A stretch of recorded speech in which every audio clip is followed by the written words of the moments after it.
Everybody, Chad Madden here with the Grow Your Practice podcast. And on today's episode, we're going to do a deep dive into conversion with the president of the physical therapy division for Better Healthcare, Marla Ranieri. So welcome to the podcast here, Marla. Thank you so much for having me today. Great.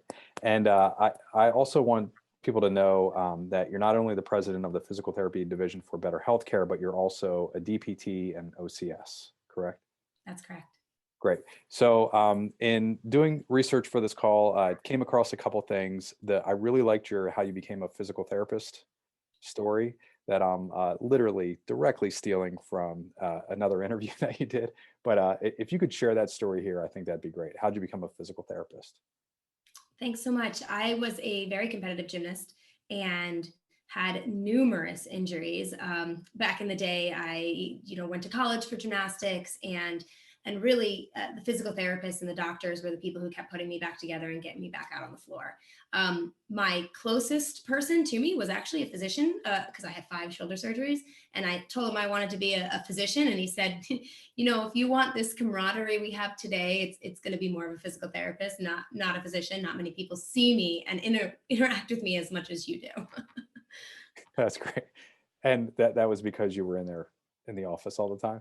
All the time. One Great. surgery, back out on the mat, and then back for another surgery. Awesome. And just so everybody has some context here, you were top of the top in terms of elite. You were at University of Stanford, and then you completed your DPT at the University of Columbia, correct? Yes. Great. And just as an aside, I don't think we talked about this beforehand, but our head of customer success here at Breakthrough, Chris, is from University of Columbia as well. And every time I'm talking with him, I feel like I need a dictionary, just because the level of the conversation is significantly higher than what I'm used to in my day to day. So we'll keep that in mind as we go through here, and I'll ask you for lots of definitions.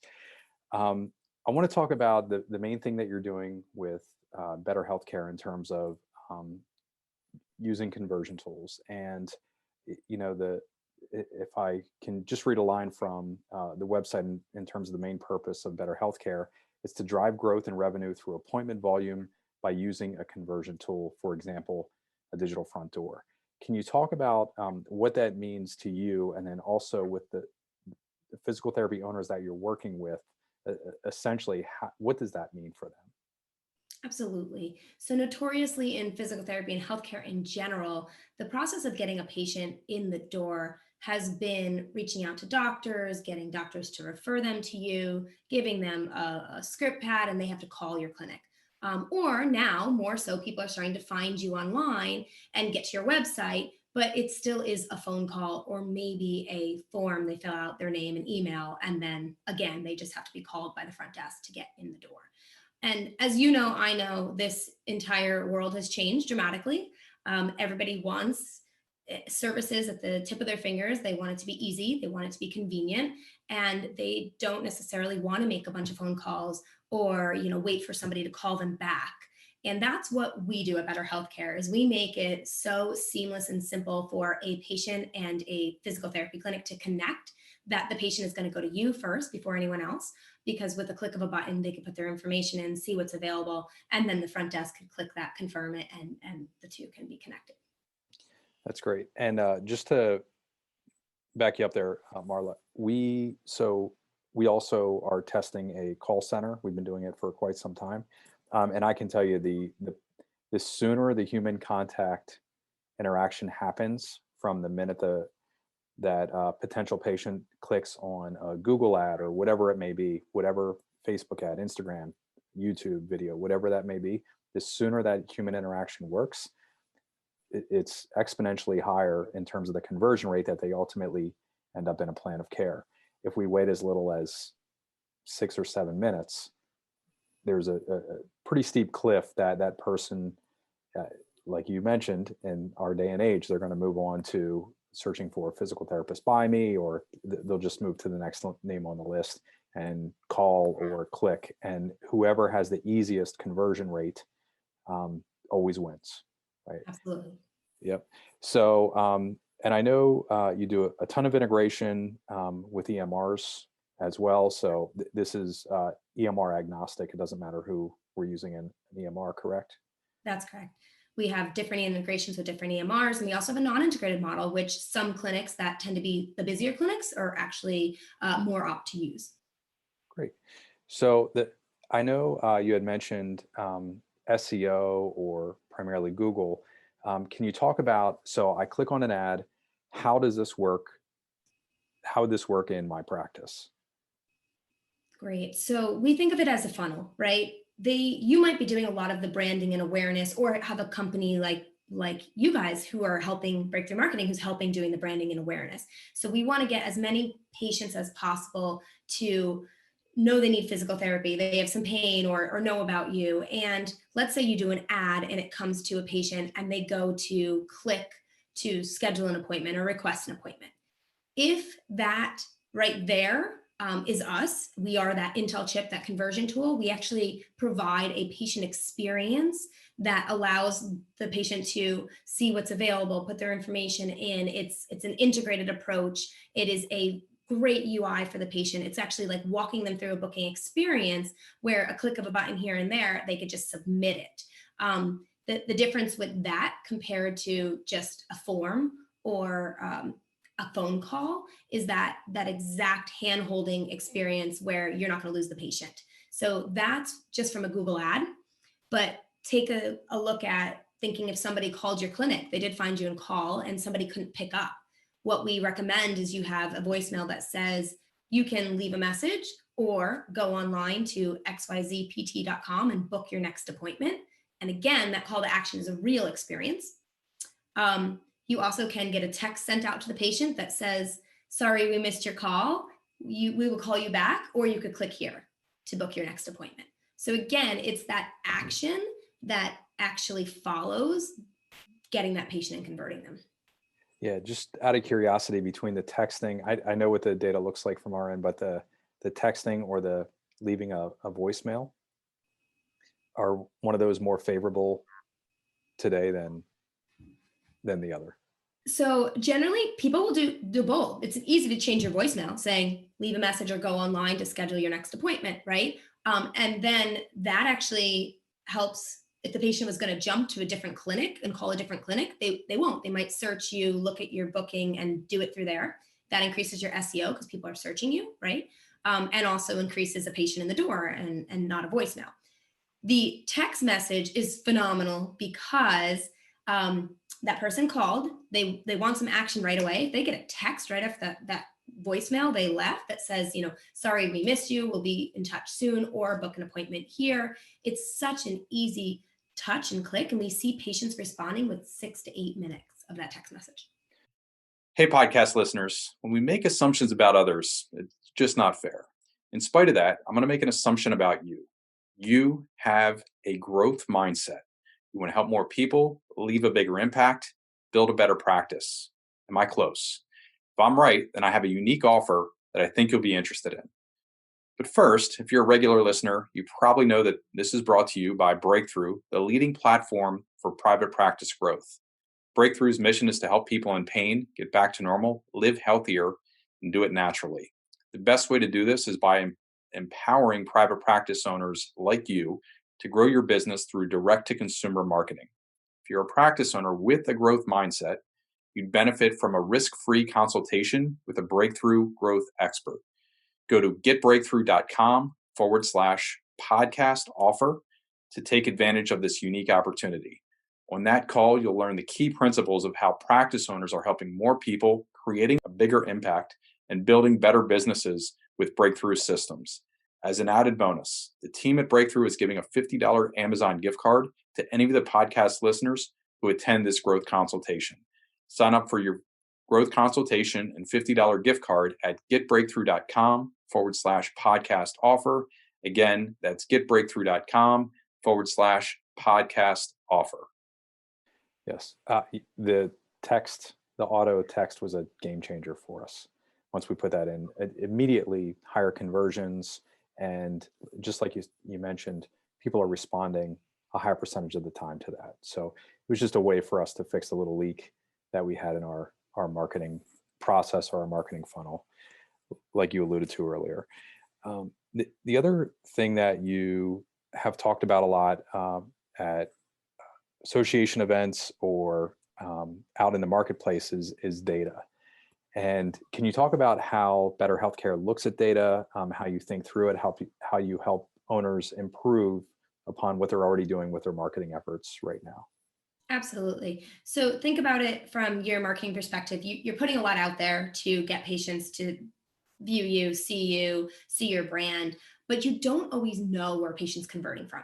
You might know the amount of impressions you have, maybe the amount of clicks to call, but you don't know who that was who called and actually became a patient, right?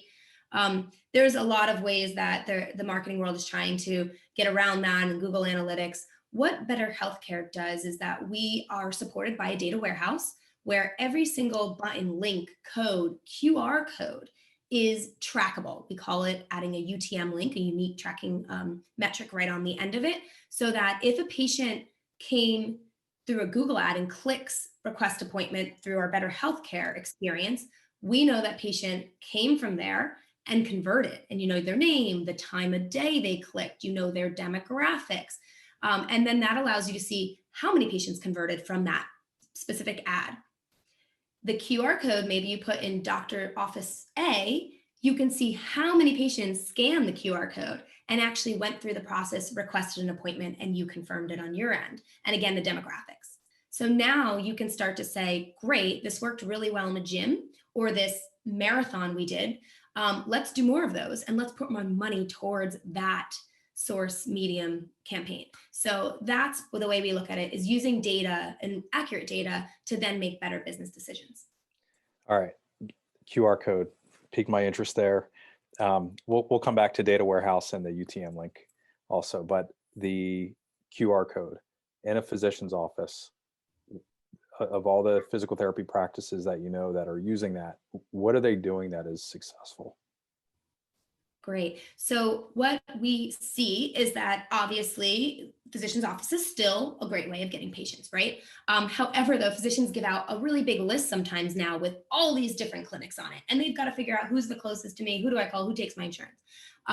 What we recommend is on any branding you give a physician or anywhere, your flyer should have a QR code on it. Your business card should have a QR code on it. You should physically give a QR code that fits in a doctor's pocket and say, if you want a patient to come to us, pull this out in front of them, have them put their phone in front of it, and our schedule pops up on their phone and they can request and schedule right through there.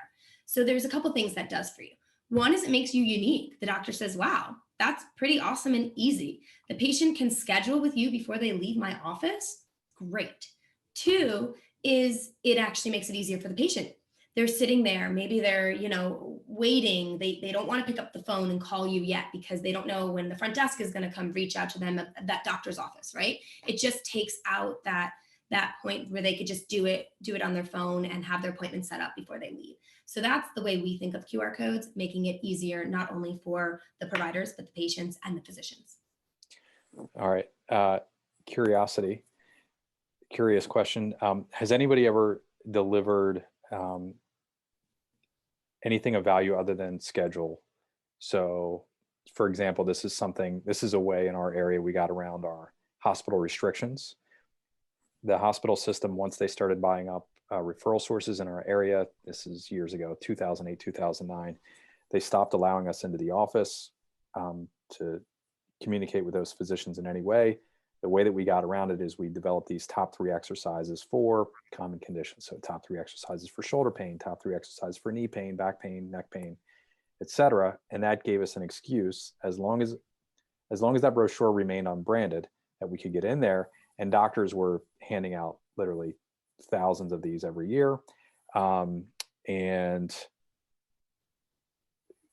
I guess what I'm wondering is there a way that have you seen anybody use a QR code in a physician's office in that way to deliver those 3 exercises?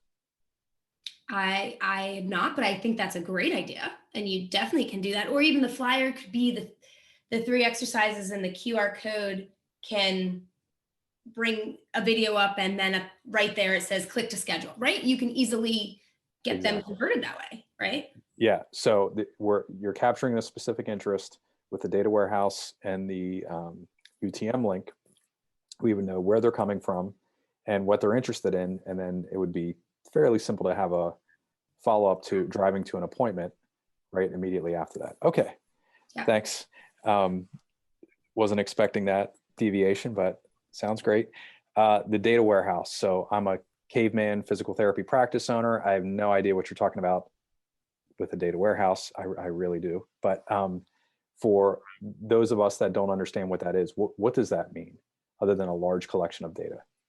Well, the way I try to have them think about it is first, think about your own baseline data, what you're looking at. You might have a form on your website. And I always ask clinics, customers, how many appointments come through that form on a monthly basis. I'm assuming everyone's tracking that in some way, shape, or form. And they may say, well, hopefully. Some don't. You're right. I see you shake your head. But in general, they may say, well, we see 3 people a month come through an email to us. And I say, how many of those convert? And they say, well, we don't really know. We try to reach out to them and try to get them in. We think maybe 50 to 60%. And I say, okay, well, then that's your baseline. Now, what our data warehouse is basically, it's a tool, visualization. You log in and you see in graphs, pictures, numbers that the first box we have is how many patients actually requested an appointment in your clinic through this better healthcare experience. How many of those were confirmed by your front desk? So the front desk actually clicked confirm. That gives you your confirmation rate, right? And how many were declined? That's just the most basic, and you can switch by day, week, month. You could look at just a specific clinic in your company or your whole company. So that's how the tool is interactive, and it really is a visualization, business intelligence tool that shows you, and that's just the most basic information right at the top. Then we've created these, call them looks, where you scroll down and then you see exactly where those patients came from. So you'll see a nice circle graph that'll tell you 50% came from your website, 10% came from direct search, 20% came from your WebPT reach or Keat or email campaign, 10% came from QR codes, and XYZ. So as you start to add your links, codes, buttons, and more digital channels, sources, places, you just see that graph grow and the patients coming through growing. And then you can see which ones are converting best. That's great. So essentially a data warehouse, what it means to me as an owner is I get to make better management decisions because I have more insightful data. 100%. And it's not hard to get that data. Everyone has the data. They just don't know how to get it. And it sometimes takes a lot of time and effort to go through a spreadsheet and track it all down. So we make it easy for you to see your data. Yeah, I was going to say, usually it's in an Excel spreadsheet or a Google Sheet. Great. So you talked about the UTM link. I think we're good there. So growth in revenue through appointment volume, going back to that, the recent thing that came up in most owners, this is almost taboo, but we're physical therapists. We want to help people, right? Most of us have some passion towards a certain population of people that we really love helping. For some of us, it's dancers and gymnasts or throwing athletes or whatever that may be, right? So we have that as owners. Deep down, most of us took a very big risk to open our own practice, financial risk. And there is a dream that many of us harbor behind the scenes that one day our practice will be valuable. We'll have left a meaningful impact in our communities after our 20 or 30, 40 years in business, but that the marketplace will recognize our body of work as valuable. And that can mean an exit in terms of cash, or some sort of merger and acquisition or something along those lines. So this is a real button on the eve of having it's no longer the eve. I guess it's reality now. We have Medicare cuts, declining reimbursements, pushing everything down. And we also have increased pressure cost on employment and the specifically space. I know the cost of construction is going through the roof. Equipment costs have gone up pretty dramatic, doubled more or so within the last year. And many of us have already low margins, and now that those margins are shrinking even more. can you talk about the solutions that you're offering owners, why that's important for them to build a more valuable, more impactful practice? Right. And we call that operational efficiency. As you know, there's only so many appointments you can get in a day, right? And as you add more therapists, you can get more appointments, but then you have to add more front desk staff to get those patients scheduled. And a lot of times your front office staff is doing phone calls. They're just booking appointments. They're collecting information. They're verifying insurance benefits. And that's not necessarily the higher value tasks. That's just to get the patient in the door and make sure they're there and they're not canceling. What we like to say is that technology can help. We're not trying to replace anyone, but it can help streamline processes, make it more efficient, and allow your front desk to do higher value tasks that's going to help the bottom line of your company. So you should not have front desk just calling and recalling and getting in the door in the morning and having 10 voicemails they've got to call back, and patients trying to sit there at the desk trying to schedule their next one. How we see it is, especially with the integrated model with your EMR, patients can come to the front desk. There's a big QR code. They can put their phone up to their QR code and schedule their own appointments, or they can wait for that front desk staff. And also you can give them magnets at the eval or the discharge and say, hey, schedule your plan of care here. You're still the final say to confirm it. So the front desk now sees that come through, pops on your schedule, and you either click to confirm or decline or reach out to the patient. But it allows that front desk not to make that 15-minute phone call to get the insurance, the date of birth, or to go back and forth with the patient what time works best, right? Really being operationally efficient and using technology to assist your staff means that you could be leaner and your staff can focus on more important tasks, which is also job satisfaction as well. Yeah, that's great. Mastery, autonomy, purpose, right? And job satisfaction. So love what you said there. I know we have a good friend, Todd Herman, wrote the Alter Ego Effect. And he also had a course called the 90-Day Year. And the one exercise that he had in there is list out every activity that you're doing on a weekly, monthly, quarterly basis, and then put a dollar sign beside each of those activities. And some of those are more higher leverage than others. I think it's super valuable for us as business owners to be doing the same exact thing with our team members. So for Jill at the front desk, what is she doing that is just not valuable at all, that we could replace with technology and automation? And then where are her highest leverage activities? Are there any other, and you gave a few really good examples there with scheduling and the QR code. Are there any other good examples, Marla, that come to mind in terms of high leverage activities or things that we're doing that are just really essentially a waste of our time that could be replaced with technology? Yeah, I just think of every process in the PT plan of care. You might say a patient didn't show up, they no-showed. Well, your front desk is calling them 3 times to get them back on the schedule. That's a waste of time a little bit. Yeah, you want them back on the schedule, but if they didn't pick up first, second, third time, why not shoot them a text, an email, and give one phone call, right? And then see, are they going to get back on the schedule and convert easier? Sometimes maybe it just didn't work with their time, and all of a sudden 5 o'clock doesn't work, and they just decided, oh, maybe I don't need therapy anymore because I just can't schedule it. Well, great, give them that easier path and see that you might get that patient back on with less time at the front desk staff, right? The other part is the information. A lot of times when people do call to get the insurance, the date of birth, the injury, sometimes you don't hear it right, and that front desk staff writes it down wrong. When they verify the benefits, they realize, oh shoot, I heard it wrong, I wrote it down wrong, and there's a lot of manual error, just from the patient to the provider. So through technology, because they actually are taking a picture of their insurance card and they're entering their phone number in, it tends to be a lot less of that user manual error, and you're going to cut down a lot on that, and you can verify benefits right there on the spot instead of that extra phone call. I really say it doesn't take away the human interaction, because most of our clinics are still doing a reach out.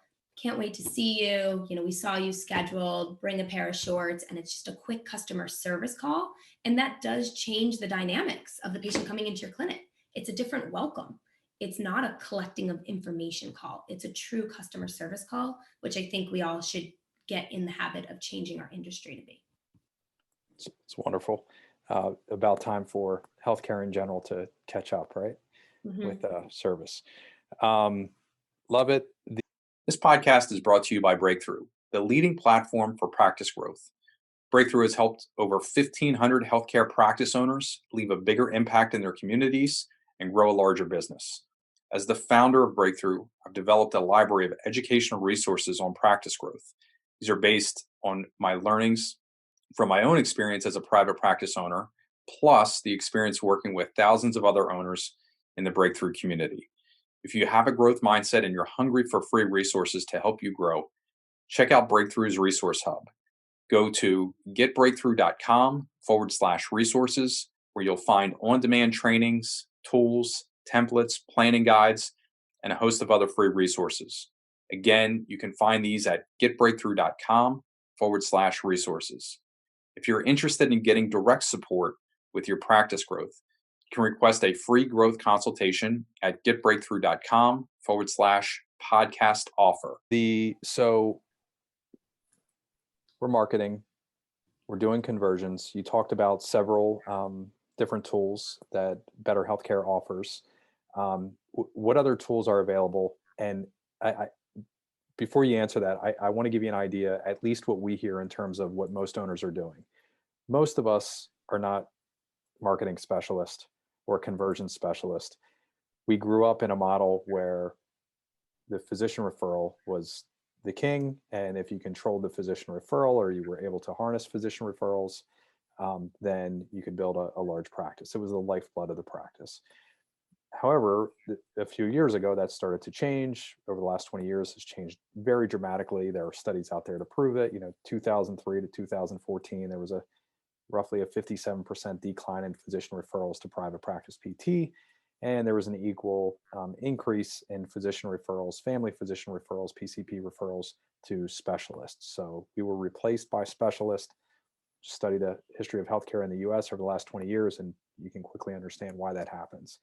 So now most PTs with very little knowledge of marketing, we're checking boxes. So it's, do I have an email system, right? And we often confuse sending out a single email to Mary is different than sending out a broadcast email or a campaign to 20,000 of my patient, 20,000 names on my patient list. Same thing with SEO. Do I have SEO? Yes, check. And all things are equal, right? So we don't think about marketing or the market that we're trying to address. We don't think about the media that we're using or any of those other things, and we make a lot of errors.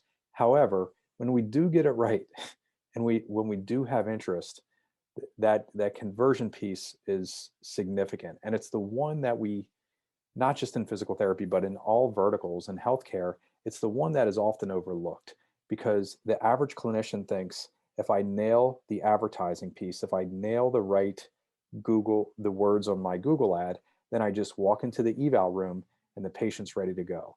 And that is not real. So can you talk about how you help bridge the gap there? Any other tools that you want to mention, Marla, et cetera? Because I think that's ultimately the problem that you're solving, is once you nail the marketing, you're helping more people, you're helping capture more of, harvest more potential patients than not using your tools. Yep, absolutely. And I think of it as, you now finally got your therapist to write some blog posts and you get them out there, and then great, someone read your blog post, but if you don't have a place for them to click and convert right there on the spot, then that could be a wasted effort on the funnel. You want to get all those funnels to convert. So a blog post, your LinkedIn and your social media and your Facebook, it's not just about having the button there.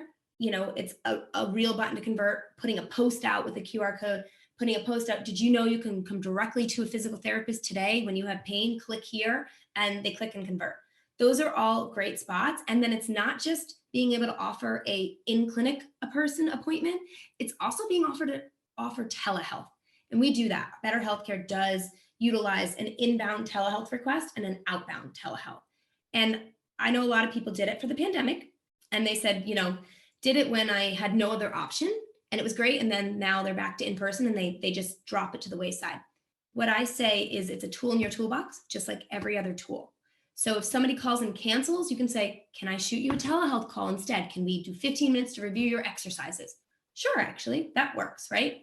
Or if somebody finds you online and they're not sure if they want to come in, they can click the telehealth and they could do just a 15-minute intro call with you.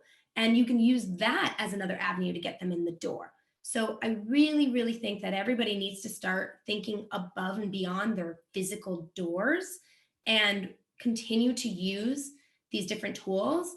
Um, we've got some people who, every time somebody comes in for a back problem, they do a telehealth call for the ergonomic assessment. They say, go to your office tomorrow. We're going to set up a telehealth call and I'm going to take a look at your office. You're going to walk me around your office. And that's part of their protocol. I've got clinics that connect with doctors and say, I'm going to do a telehealth post-op for your patient and a telehealth pre-op and post-op. That way I check in with them and I know they're going to come to me later, right? Like, so there's a lot of ways and tools through technology that you can meet the patient where they are and grab them and really give them a better service at the end of the day. That's great. And I think there are some really good examples, specifically within healthcare and fitness. And they're kind of untapped. I'll share with you, back in 2011, because of some YouTube success we were having with just really videos that I was posting for almost like your gymnastics experience that led to the app, the home exercise app. I just, so you came in for knee pain, or we'll go with shoulder since that's the real.